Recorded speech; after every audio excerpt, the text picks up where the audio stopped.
Olá, minha gente, tudo bem? Sejam bem-vindos aqui ao nosso Pode Ver, o podcast do site vnoticias.com.br. Sabendo aqui que você tem espaço para a gente debater tudo de forma séria, da política até o entretenimento. E hoje a gente vai falar com uma pessoa muito especial, né? Eu sou mulher, a gente está no mês da mulher e vocês estão vendo que a gente está recebendo aqui figuras importantes do cenário político baiano. E hoje a gente vai falar com a mulher também que está fazendo um movimento grande aqui no nosso estado. A gente vai falar com a secretária de Políticas Públicas para as Mulheres, Julieta Palmeira. E você que está assistindo aí pelo Instagram, você pode entrar, clicar no link que está nos stories, vir para o YouTube agora, para a qualidade ser muito melhor e você aí aproveitar, se divertir. Pode mandar sua pergunta também, viu, gente? Manda a pergunta que a gente vai estar respondendo aqui e tirando todas as dúvidas. Então, vamos lá? Boa tarde, seja bem-vinda. Tudo bom, secretária? Prazer estar aqui. Aline, é bom muito conhecer você. Boa tarde também aí quem está ligado aí nesse podcast, né? Pois é. E que bom. A gente estava conversando várias coisas aqui nos bastidores. E aí, como eu disse, pode chamar de senhora ou você? Como é que você, claro. Você sabe que no Portugal a gente tem uma forma de tratamento, que é assim, tu ou você. Então, quando a gente chega a algum lugar, eles perguntam logo, né? Posso lhe tratar por tu ou posso lhe tratar por você? É mesmo assim, qual é né? a diferença dele? Porque assim, o tu, ele é informal. Então, é muito pessoal, é como se fosse muito amiga ou íntima de você. Tá. O você é aquela formalidade, uma tradicionalidade, sabe? Conservadorismo. E aí você fica... Eles perguntam logo para qualquer pessoa. Então, aí eu tô fazendo... Mas aqui você está me perguntando, você ou senhora? É o senhora, porque não tem o tu, né? Não tem o tu. Tu é lá mais frissudo do país, né? Eu sei que é uma forma de tratamento, mas você não é senhora, é jovem, tá aí com a cabeça boa. Não tem nada a ver de senhora. Que bom. Então... Para começar, como é que está aí essa gestão? Como é que você está se sentindo nesse momento? Bom, cenário? Eu acho que a gestão, uma Secretaria de Estado de Política para as Mulheres é assim, talvez a Bahia e mais algumas poucas depois de uma viragem política no país, manteve a Secretaria de Estado de Política para as Mulheres. E eu assumi em 2017, né? Então, são 5 anos aí de um desafio que a gente tem todo dia, Aline, que esperançar, né? Esperançar é um verbo que, sabia que Paulo Freire trouxe para nós, que é o verbo esperançar. Então, eu conjugo esse verbo todo dia, porque, de fato, a violência contra as mulheres, mas não só a violência, a desigualdade, né, entre homens e mulheres em nosso país, e no mundo também, não é? Sim. É algo muito grave, porque se você não dimensiona que isso tem que ser cotidiano, a luta, né, para isso, para superar isso, você termina achando que você está enxugando gelo. Então, você imagina uma gestora, eu sou uma gestora feminista. Sim. Eu não sou uma gestora pública somente, eu sou uma gestora pública feminista. Minha origem...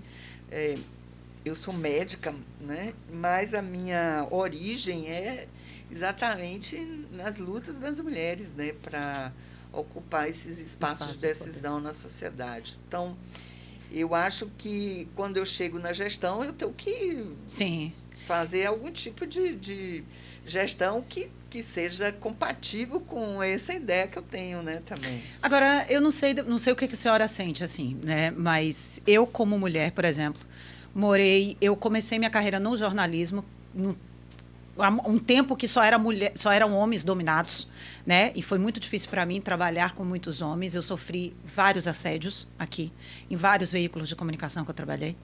E não é assédio, é assédio moral, assédio sexual. E fui morar fora, 10 anos morando fora daqui, também sofri bastante. Lá fora também, Lá fora também, em Portugal, onde eu morei, em São Paulo. Mas, sobretudo, na política, fui candidata a vereadora aqui. Você foi candidata? Fui candidata a vereadora. Eu sou uma caixinha de surpresa, minha senhora. Que ano foi? 2012, pelo PMDB. Sim. Na época, o PMDB estava associado muito ao PT, né? Foi na época de Jacques Wagner e tal. E foi um processo, para mim, muito doloroso. Eu estou fazendo todo esse preâmbulo para chegar a uma pergunta que eu quero fazer para a senhora. E sofri imensamente nesse processo. Quase que eu ganho. Eu fiquei em terceiro, 4.000 votos. Não ganhei por conta de esquemas entre eles, porque eu era mulher. E aí eu te pergunto, a senhora assumiu um cargo, né? Claro, Secretaria de Mulher tem que ter uma mulher. Mas por trás, sinceramente, a senhora sentiu isso que eu senti? Sofreu, sentiu essa pressão masculina, porque a política é um meio muito masculinizado? Eu acho que as mulheres, assim, vou falar um pouco no geral para depois. As mulheres, há um grande problema de desigualdade a ocupar espaços de decisão. A política é um espaço de decisão importante, porque, afinal de contas, é na política que se decide a vida das pessoas. Quer dizer, a política de saneamento tem a ver com você, com todo mundo. Então, o fato das mulheres estarem subrepresentadas na política é algo muito importante e difícil para a nossa democracia. Mas eu acho que todas as mulheres que ocupam espaços de decisão na sociedade, ou que sejam candidatas, a gente está aqui com 90 anos do voto feminino. Exato, né? A gente celebrando agora em 2022. Veja, nós queremos o direito de sermos votadas. Então, nós conquistamos o direito de votar e agora queremos o direito de sermos votadas. Não votadas, teoricamente, está ali preenchendo uma lista, mas para sermos eleitas. Quer dizer, nós precisamos que os partidos políticos deem uma atenção né? a essa questão, porque não é simplesmente colocar uma mulher como candidata, é também financiar o financiamento da campanha dessas mulheres, a orientação maior, a valorização dessas candidaturas. E eu acho que todos os partidos políticos precisam, né, assim, levar em conta essa questão das candidaturas femininas.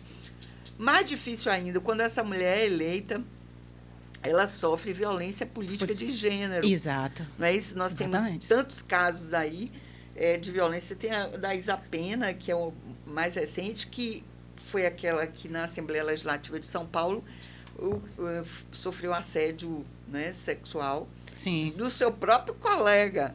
E depois disso, ainda tem gente que acha que no Twitter ela começou a ser muitas pessoas a ficarem brincando com isso, que isso também é violência. Sim, né? sim, lógico. Quer dizer, a mulher sofre também. assédio sexual e, ao mesmo tempo, muita gente ainda fica brincando, essas brincadeiras de mau gosto que acontece nessa circunstância. A Isa Pena, que minha solidariedade até a ela, viu, Aline? Porque é lamentável. Isso eu vi. Isso tem 2 dias no Twitter, e isso tem mais de 6 meses que ela sofreu, foi denunciado, e agora está em processo de cassação do mandato do colega dela, mas continua assim. Então, eu estou citando isso para dizer o seguinte: mesmo quando você ocupa espaços de decisão, não é fácil. Né? Não é fácil. Eu fui, antes de ser secretária, eu fui a primeira mulher a ocupar uma direção de uma indústria pública de medicamentos no país. Então, eu chegava em reuniões nacionais, são reuniões, só tinha homem. Só tinha homem, né? Eu sozinha de mulher. Para a gente ver também que o fato de você estar ali naquele espaço, né, não quer dizer que, ainda assim, você não tenha violência política sim. ou violência de gênero, de um modo geral. Né? No caso de violência política, para aquelas que são eleitas, está aqui a prefeita de Cachoeira. Não é nem da base aliada, mas eu prestei solidariedade a ela, porque ela sofre permanentemente violência política de gênero, de depreciar, de dizer que ela não vai ter condições emocionais de se manter, né? Muito duro. E por aí afora. Então, eu acho que, na minha condição, sim, você sofre. Não tem como, porque é muito... talvez não sofra de forma grosseira, mas existe, tipo assim, olha... Mas você se posiciona, porque, por exemplo, assim... Eu me posiciono. É isso que eu ia perguntar à senhora, porque você vai para uma reunião... Vezes. Primeiro, começa assim, você vai para uma reunião, aí todo mundo faz a saudação aos senhores. Aos senhores. Numa placa de carro, tem secretário, né? Agora já mudou, de secretário. Né? Agora é secretário. Então, num ambiente de cerimonial, é secretário. Então, isso já mudou, não existe mais na Bahia, mas é algo que está presente. Segundo, não é só isso. Existe a coisa que é mais grosseira, mas existe aquela outra que, tipo assim, aqui nós não temos um nome no Brasil, mas menrupta, que é uma coisa que a mulher está falando e a pessoa fica interrompendo, né? Eu assisti aqui a Maiana Zatz, que é uma das maiores biólogas brasileiras que lida com a genética e tal, com os códigos genéticos, e uma entrevista com ela na televisão, Aline, onde ela era interrompida sistematicamente para falar do Projeto Genoma, que ela é uma das principais construtoras do projeto. Mas isso por um homem? Por um homem. Dois homens, né? Dois cientistas também. Sim. Ela era a maior autoridade no assunto e ela era interrompida sistematicamente. A gente não tem um nome para esse tipo de violência no Brasil ainda, mas ela existe. Sim. Então, mulheres em reuniões que ocupam espaços de decisão em ambientes essencialmente masculinos sofrem esse tipo de violência, né? Sofrem também o fato de, muitas vezes, tem ideias que são ditas de outra forma por um homem e, por isso mesmo, mais valoradas, né, naquele ambiente essencialmente masculino. Então, nós devemos estar atentas. Então, não é só a forma grosseira do machismo. Mesmo aquelas mulheres que ocupam espaços de decisão, que são dirigentes de empresa, você mesmo, eu queria até saudar que você aqui no Vê Notícias agora é a que lidera, né? A proprietária do Vê Notícias. Quer dizer, mesmo isso, em ambientes normalmente, essencialmente masculinos, as mulheres sofrem desde a violência mais imperceptível, mas que está aí. Tem o sexismo benevolente, por exemplo. Sim. Que é o sexismo, você que é sexóloga, não é sexóloga? É, sexóloga. Pois é. O sexismo benevolente é essa coisa que a mulher, você elogia a mulher tanto, olha aqui, gente, elogia tanto, como mais sensível, mais delicada, que é uma mãe maravilhosa, para continuar tudo do jeito que está, não é? Né? Eu percebo isso. Então, é aquela coisa... Tem homens que digam, quem manda lá em casa é minha mulher. Não é verdade isso. No geral, no Brasil, né, mesmo as mulheres estando no mercado de trabalho, lado a lado com os homens, gerando renda, né, familiar, as mulheres continuam sendo as principais responsáveis pelos cuidados. E quem manda na sua casa? Domésticos. Você manda na sua casa? Eu mando na minha casa. Mas não é isso, é compartilhar a casa, né? Compartilhar. Você escolhe uma pessoa para viver, não é para você impor a sua vontade, não é para tornar o outro subalterno. Claro, né? Tem que ter um equilíbrio. É um compartilhamento da vida, né? Então, é compartilhar as decisões. Então, o ambiente privado é um ambiente de compartilhamento. Então, não é um ambiente para o homem dominar a mulher, para a mulher só fazer a vontade dos homens.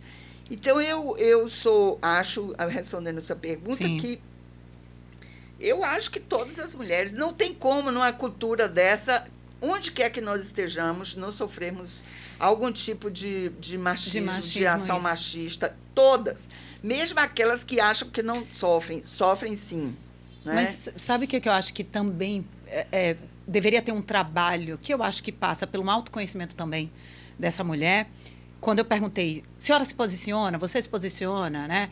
Porque quando a mulher entende o seu papel, não importa onde ela esteja, em que cargo ela esteja, mas quando ela entende quem ela é, quando ela se conhece, ela sabe o valor dela, ela sabe onde ela pode chegar, ela se posiciona que aquele homem, onde ela esteja, vai olhá-la e vai respeitá-la. Por mais que esteja no seu inconsciente um machismo, ou por mais que queira, sei lá, agredi-la, ou que queira falar qualquer tipo de coisa, né? Ou que numa reunião de negócios a enxergue, não, aquela ali é menos do que eu, ela não vai saber negociar, ela não vai saber de números, por exemplo. Mas quando ela entende o seu valor e ela se posiciona, o jogo muda, o jogo vira. Sim, mas não depende só do esforço individual. Não. Eu não acho isso. Eu acho que a gente pode se esforçar muito. Eu mesmo sou médica geriatra. A gente pode se esforçar muito em ter sucesso na nossa vida, mas depende também do contexto. o contexto precisa ajudar também, né? Por isso que precisa de políticas públicas para poder contribuir com esse contexto, de mudar essa cultura machista que é retroalimentada todo dia no cotidiano, quando você, uma mulher, diz, meu filho, impõe a sua vontade lá na sua casa, a sua mulher. Então, a mãe que diz isso, e você que é mãe que está aí, não pode ficar dizendo isso para o homem, impor sua vontade à mulher, quando a sua namorada, a sua noiva, a sua casada, porque você está criando um clima onde o cara tem, e ele se sente questionado, que é o que a gente fala da masculinidade tóxica. Se algum dia ele for questionado em sua vontade, ele vai se sentir questionado na sua masculinidade, que é o que acontece com a maioria dos homens. Sim. Então, a mulher que quer se separar, não pode ela tomar a iniciativa, ele é que tem que tomar a iniciativa, porque se tomar a iniciativa, ele se sente questionado na sua masculinidade, porque foi educado assim. Exato. Então, eu acho que o contexto, por mais que você se esforce, no trabalho também, né, claro. Então, na sua profissão, por mais que você se esforce, é preciso também oportunidade. Claro. E aqui, do que nós estamos falando, por mais que você se esforce, que você se posicione, e é preciso se posicionar, é preciso também que haja políticas públicas para mudar essa cultura, porque senão vira uma coisa que parece que você está enxugando gelo. Exato. Né? Agora, e com relação a políticas públicas, eu venho acompanhando bastante coisas, né? Quando eu estava lá em Portugal, tem apenas um mês que eu cheguei aqui para poder implantar todo esse projeto. 30 dias aqui? 30 dias implantando esse projeto, fazendo tudo isso. E eu sempre acompanhei muito o trabalho da secretaria. E vi o trabalho maravilhoso que vocês fizeram sobre masculinidade tóxica. E aí, eu chego a uma pergunta, o seguinte. Apesar de todo o trabalho que vocês fazem, a senhora também faz um trabalho muito incrível na região, né, no interior, e com as mulheres lá que precisam realmente disso. Mas eu enxergo que ainda falta muito mais. E aí, eu te pergunto, governo Rui Costa, você acha que ele poderia incentivar muito mais esse lado? Eu acho pouco. Eu acho que o governador se posicionou, o governo se posicionou muito ao manter a Secretaria de Política para as Mulheres. Já é um ponto. É um ponto, assim, substancial. Segundo, existe uma estratégia no governo que se relaciona ao seguinte, secretarias de articulação, ou seja, não são somente os orçamentos da secretaria que fazem com que essa política esteja sendo exercida. Então, nós temos hoje o que se chama Estratégia de Gestão Respeito às Minas, que começou com uma campanha publicitária. Na verdade, eu não gosto de chamar campanha publicitária, eu gosto de ação de sensibilização, porque é muito diferente. Uma coisa é uma publicidade comercial, outra coisa é uma ação em si de sensibilizar contra essa cultura machista, tal, misógina que a gente tem. Então, hoje, o Respeito às Minas é um grande guarda-chuva de ações do governo da Bahia, envolvendo tanto as ações transversais que cada secretaria faz, né? Mas isso cada um fazer seu recorde de gênero não resolve, não. Né? Então, é preciso que sejam ações transversais e integradas. Então, por isso é que a secretaria, que a gente chama organismo, né? Um organismo que faz essa integração das diversas ações relacionadas às mulheres. Óbvio que sempre orçamento deve ser maior. Sim. Né? Eu defendo que o orçamento também seja maior. Contudo, eu acho que essa estratégia de gestão, ela propicia, por exemplo, a gente vai lançar amanhã um edital super importante que eu considero, que muito assim o governador vai anunciar, mas assim só um teaser, né? Pode falar, já solta logo agora aqui que a gente já fala. Muito centrado em apoiar projetos liderados por mulheres. Né? Boa. Então, ou seja, mas isso não é a gente sozinho. Posso me inscrever nesse projeto? Pode. É a gente com outras secretarias. Sim. Então, é como você vai pegando as articulações. Então, eu não considero que você não pode pegar o orçamento da Secretaria de Política para as Mulheres e dizer que aquele orçamento é único para as políticas públicas para as mulheres. Compreendo. Não quer dizer que eu não defendo orçamento próprio. Muito pelo contrário. Eu apoio, sim, a ideia de um fundo que tem um fundo voltado para as políticas para as mulheres. Aliás, tem um projeto até na Assembleia Legislativa sobre isso, da bancada feminina. Também a gente vem discutindo no governo também uma lei de incentivo, né, fiscal, né, para o empoderamento feminino. Então, aquelas empresas que estão... Isso a gente está num processo de amadurecimento, né, no governo. Então, eu vejo dessa maneira. Agora, o desafio é enorme.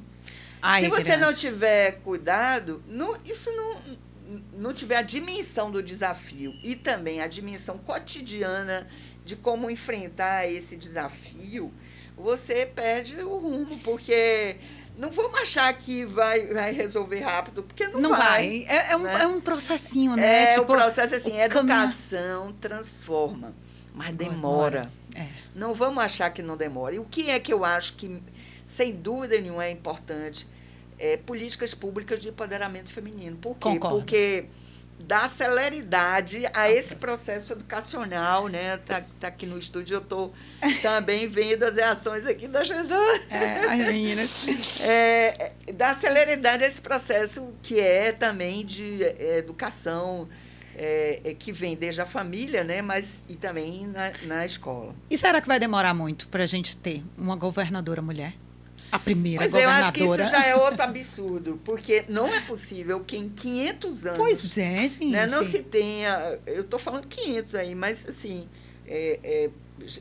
nós não tenhamos uma mulher que tivesse a possibilidade de ser candidata a... Mas se eu acho ainda... Até mesmo candidata. E você sabe, Aline, que esse ano, pela prévia que a gente está vendo no país, nós só vamos ter candidatas a vice-governador. Não vai ter. E não sabe tem que candidata a governadora pelas prévias que estão aí de candidaturas. Mas falando mais da Bahia, o que mais me assusta, e eu olhando o cenário, é que eu não consigo enxergar um nome de uma mulher que seja a mulher, que a gente possa, não desmerecendo qualquer outra que esteja aí, não é isso. Mas a gente vê outros nomes masculinos que são fortes, né?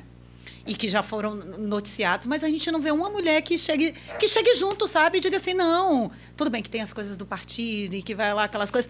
Mas você tem mulheres capazes. Não estou duvidando da capacidade. Muito capazes. A grande questão é a forma também como a política é feita. Então, e como ela enxerga a mulher dentro dessa política. Como enxerga a mulher dentro dessa política. A gente iniciou aqui falando exatamente sobre essa questão de que não basta ter candidaturas femininas, é preciso ter candidaturas femininas viáveis, ou seja, que cada partido impulsione essas candidaturas. Então, porque mulheres são capazes. Agora, como ela reunir a articulação política para chegar a ser candidata a governadora? Mesmo candidata a prefeita, Salvador só teve uma prefeita. Só teve uma prefeita, Lídice da Mata? Que foi Lídice da Mata. Pronto. E, e agora vice-governadora? Ou vice-prefeita? E aí? E não tem mais ninguém? Tem mais ninguém. Tem a Ana Paula agora, que é vice-prefeita.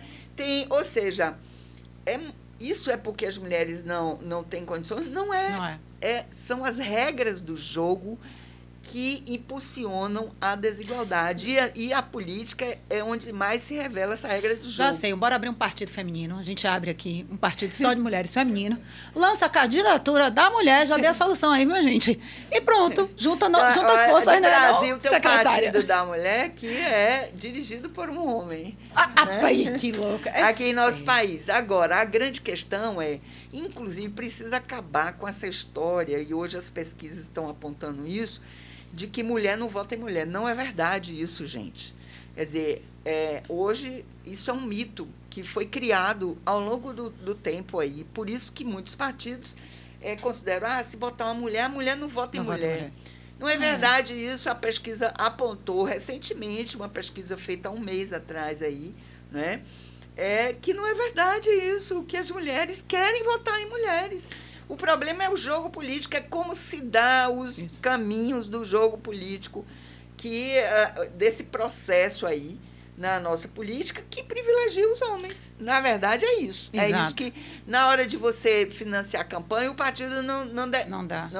Agora vai ter essa questão dos 5% do fundo eleitoral para as mulheres. Foi necessário uma legislação para poder tentar garantir, né, os 30% e mais os 5% para as mulheres. Porque antes não se conseguia, as mulheres não botava a candidatura, ficava como laranja, Não só porque... então, não é o fato de ter uma candidatura que impulsiona, é o fato dos partidos políticos não apostarem nessa candidatura de mulheres que são lideranças, muitas delas muito enraizadas. Né? E é bom a senhora falar isso, mas você falar isso, que eu vivi na pele. Eu não sei se, assim, você é técnica, você está numa secretaria por ser técnica e por todo o envolvimento também que tem por trás com a política, mas no meu processo, quando eu fui candidata a vereadora, eu fui jogada, meio que obrigada, porque eu não queria ser, mas eu fui obrigada a ser, e eu não ganhei absolutamente R$1 para fazer minha campanha. Eu tive que sair da rádio onde eu trabalhava, da televisão onde eu trabalhava, eu dava aula na universidade. Eu fiquei sem um tostão no bolso, não recebia salário. Para entrar numa campanha, que fui obrigada, o partido não me deu absolutamente nada. E dentro era um jogo totalmente, porque eu era uma figura forte, porque eu era famosinha, então eu andava nos bairros, todo mundo conhecia quem era, então era muito fácil para outra pessoa subir com o meu nome. E eles tiraram tudo de mim. Eles não acreditaram. Entendeu? Eles não acreditaram, secretária. Aí o que acontece? Quando veio as urnas, eu tive 4.000 votos, muito mais do que muitos vereadores que já estavam lá há muitos anos. Fiquei como suplente e o partido foi incapaz de tirar a pessoa que está ali, jogar na secretaria para uma mulher que teve influência, subir e ocupar o cargo de vereadora. Ou seja, tem todo um jogo por trás e eu senti esse processo por eu ser mulher, entendeu? Tipo... não houve financiamento, não teve essa abertura para isso. O financiamento é fundamental, é financiamento aberto, é financiamento mas não vai vistas. Existir. Agora, a gente conseguiu agora com a conquista do fundo eleitoral, né? Mas ainda assim vai ser difícil. É preciso confiar nas candidaturas femininas, nós estamos aumentando, temos 15%, né? Já fomos 8% do parlamento nesse país. Mas ainda há um longo caminho a percorrer na política. E nas prefeituras da Bahia, acho que 13% elas foram ocupadas por mulheres, agora na última, né? 13%. Então é outra barra pesada. Porque ainda é pouco. Você tem que ver que... Por que as mulheres são prefeitas? Eu estive recentemente numa reunião com as prefeitas dessa região aí de Nordestina e de Cansação, que é um lugar, né? Tem 5 municípios ali dirigidos por mulheres prefeitas, né? Então, eu resolvi fazer uma visita a essa região, porque são 5 prefeituras. Então, é preciso unir forças para como a gente... né, que essas gestões sejam gestões que marquem. Então, eu fui a uma reunião com elas e eu acho que isso vai ter um grande desdobramento. Ai, que bom. Porque é assim que a gente vai tentando... na gestão, essas mulheres não é só ser eleita, é ser eleita e demonstrar a sua capacidade. Chegamos a esse nível. Ou seja, veja se um homem candidato tem que fazer isso. Não tem esse esforço todo de demonstrar que é capaz. Né? Não é brincadeira. Então, isso é fruto, gente, da desigualdade de gênero. Ou seja... É como se a mulher não fosse afeita à política. A política é um território inóspito e muitas mulheres, né, terminam desistindo de participar. E aí eu acho que a gente não pode deixar de participar da política. E nem muito menos de todos os outros espaços de decisão, entendeu? Na presidência dos sindicatos. Boa. Né? Nós precisamos superar esse negócio de ter só um departamento de gênero nos sindicatos. Não é um departamento de gênero. O gênero é o sindicato todo, porque a maioria das pessoas que estão ali filiadas são mulheres, em sua grande maioria. Então, aí cria um departamento de gênero, né?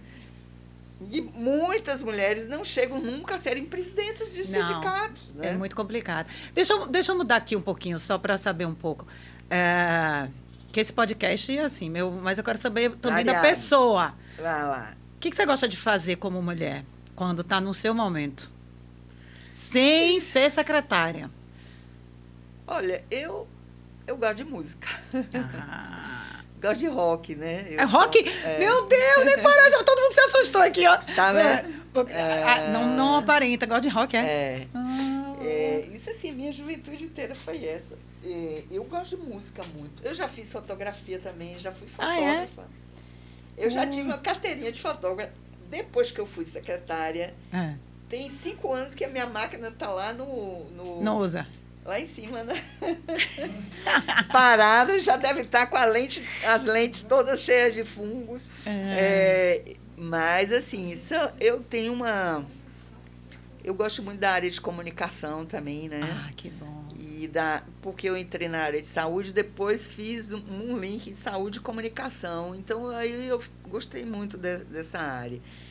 Então, são interesses variados que eu tenho, muito variados mesmo. Né? Porque a gente olha assim, eu pergunto, né, normalmente, a gente olha para uma figura que está no espaço de poder, ocupando secretaria, ou até mesmo na época da presidente Dilma, e a gente acha que ela não tem vida, né? Acha que não... Acha que não tem, mas tem, porque a mulher... É isso que eu quero saber, essa mulher que está por trás, não secretária. Eu quero saber porque é todo um conjunto, né? Não é assim, nós estamos lá, mas tem toda uma... Claro. Não é uma pessoa que... Eu gosto muito disso e gosto, tenho tempo recentemente de fazer essas coisas que não são hobbies. Eu não acredito muito nesse negócio de hobby. Na verdade, são coisas que você relaxa com aquilo que você gosta. Que você gosta de viver, empatias, de apreciar. Né, que você tem.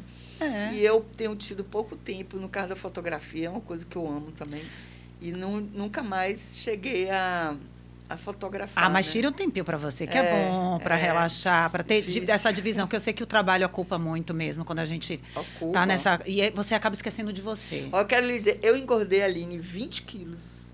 Por causa do trabalho na secretaria? Da secretaria para cá. Porque todo dia é uma rotina enorme, hoje mesmo. É uma rotina 5h30 da manhã, 6 horas, você já está ali com as mulheres a violência contra as mulheres, muita forte, gente né? pedindo ajuda. Aí eu já recebo um monte de notícias assim. Então, eu sou uma pessoa preparada para isso, porque sou médica, fiz UTI um bom tempo, então tenho um distanciamento, a capacidade de controle. Mas a violência contra as mulheres diz mais porque é você. Né? É você, e você acaba se anuando também. Vai se vendo, né, nessa circunstância. Olha, tem uma violência, se você quer uma que a gente não pode naturalizar a violência, mesmo como gestora, de ver todo dia. Você não pode achar natural isso. Não. Quer ver uma que me tocou profundamente? Olha, uma menina de 20 anos, uma mulher de 20 anos, se separou, e aí numa cidade, eu vou falar Teolândia, eu vou até dar entrevista lá para Teolândia, eu espero que as rádios de lá venham me entrevistar. Aí uma menina, uma jovem mulher, né, 20 anos, se separou do marido. Aí o marido foi lá e estuprou a filha. Ele era padrasto de uma menina de 10 anos. Que horror. 10 anos. E depois se matou. Tudo isso numa linha de punição, né, de agredir a pessoa que se separou dele. Eu não sei o que passava na cabeça dele, mas ele se matou. Daí, a cidade, ao invés de entender esse problema, se voltou contra a jovem mulher. Contra ela? Que teve que sair de lá. Então, a gente trouxe para Salvador a jovem mulher e a filha que foi estuprada, para poder... Aqui já estão tendo acompanhamento psicológico, etc., mas acabou com a vida. Ou seja, qual foi o grande problema de origem? A mulher tomar a iniciativa de se separar do homem. Então, não dá para que... Isso aí está a masculinidade tóxica no meio. E está também, numa cidade, a gente não pode... Tem que ir mais a fundo dessas questões. Quer dizer, a mulher tem culpa porque quis separar, gente, o amor acaba melhor se separar do que ficar vivendo, né? Mas é aí que falta informação, né? Eu acho que tem que chegar, principalmente nessas cidades no interior, onde não tem tanta informação, principalmente sobre violência, né? Sobre essas questões relacionadas. Por que ela não pode terminar? Né? Porque a informação não chega, não tem uma educação. Profundamente, quer dizer, atingiu 2 mulheres. Uma menina de 10 anos, uma criança de 10 anos, e uma outra de 20 anos, do dobro da idade. Todas duas atingidas, né, profundamente pela violência. E não é só essa. Eu não sabia desse caso. E a gente está preparando, né, Paloma, uma matéria até muito também exclusiva, com um caso que aconteceu tem 2 meses aqui, de feminicídio, onde Foi ano passado? Foi ano passado, é. Enfim, o cara pegou, matou a mulher, é até conhecido, eu não vou dizer, senão eu dou furo aí e a galera vai roubar meu negócio. Não posso, vai roubar minha ideia, esse povo olhando aí, né, os concorrentes não pode. Mas, enfim, matou lá a figura, não sei o quê, e tá preso, não tá, é uma questão que a gente descobriu aí, eu não posso revelar. Mas é isso. Aí eu trago um dado que, no Brasil, do ano passado para cá, o índice foi de... o número de delitos contra as mulheres, feminicídio, triplicou. Passou de 271 mil registros para 823 mil registros no Brasil. Que isso é pior. Porque não denuncia. Existem muitas denúncias, a violência entre os registros. Há uma diferença entre a violência real e os índices de registros policiais. Então, isso aí é só o registro policial. Mas por isso é que muita gente fala, mas a polícia está manipulando. Não é. Existem registros policiais e existe a violência, porque tem muita violência que não chega até uma delegacia. Não chega. Não chega. Elas são amedrontadas. A que é a única que é mais difícil de chegar é o feminicídio. Sim. Mas quem está lá na ponta, na hora de classificar um feminicídio, quer ver uma coisa? Uma mulher entra na unidade de saúde, eu como médica sei disso, entra na unidade de saúde, recebeu um soco, deslocou a mandíbula. Se o profissional de saúde que vai atender lá não perguntar quem fez isso, né? Quem fez isso, nunca isso vai ser classificado como violência doméstica e familiar. Vai ser classificado como agressão física normal. Da mesma maneira, o feminicídio. Se não tiver uma qualificadora do feminicídio, ele vai ser classificado como homicídio comum de mulheres, que é diferente do feminicídio. O feminicídio tem razões de gênero envolvida, muito forte, né? Isso. Então, quando você vê... isso gera subnotificação. Não é o fato de alguém estar de má vontade ali, querendo manipular... não estou aqui dizendo que isso não existe, sei lá se existe, não é. Mas, no geral... tem a ver, a subnotificação tem a ver com várias circunstâncias, dentre as quais a cultura de alguém que está classificando aquilo ali como violência de gênero. Mas, assim, secretária, eu vou te dizer, a gente está muito à frente, eu acho, até, vou dar o exemplo de Portugal. Sabe o que acontecia comigo? Eu estava no consultório, tinha um consultório lá que eu atendia, fazia terapia de casal e terapia sexual, e chegavam as mulheres africanas, principalmente, elas chegavam com baixa autoestima e, sobretudo, com índice de violência doméstica muito alta. Por quê? Elas não trabalhavam, elas dependiam dos seus parceiros, que geralmente eram portugueses, elas se casavam com português. O português é muito machista, muito conservador. E quando elas entravam, eu nunca me lembro uma cena dessa. Teve um dia, eu estava no consultório, entrou, aí a africana entrou, era moçambicana. Ela estava com o rosto deste tamanho, todo inchado, que quando ela entrou, eu falei, o que é isso, criatura, que foi? Ela, Aline, ele me bateu ontem, me chutou e tal. Quando ela levantou a blusa, isso aqui todo roxo também. Eu falei, olha, vamos para a delegacia. Isso foi a minha primeira experiência. Eu estava recente ainda, não tinha contato com as leis, com as coisas lá ainda. Eu falei, vamos para a delegacia, eu vou com você, como sua terapeuta, e vou explicar que a gente já estava trabalhando isso, enfim. Ela, não, eu não vou não pode denunciar e tal. E eu achei estranho aquilo e fui começar a investigar e ver. Resumo, não tem delegacia de polícia, não tem delegacia feminina de mulher como a gente tem aqui. Os policiais, eles são completamente machistas e orientados a não aceitar qualquer tipo de denúncia relacionada à violência doméstica. Ou seja, eu não sabia disso. A mulher entra lá, não existe denúncia de violência doméstica. O policial chega, faz um BO qualquer, normal, tipo de agressão que não foi em casa, enfim. Genérico, né? Genérico, e manda a mulher de volta para casa. Aí, ou seja... não tem lei Maria da Penha, não tem nada.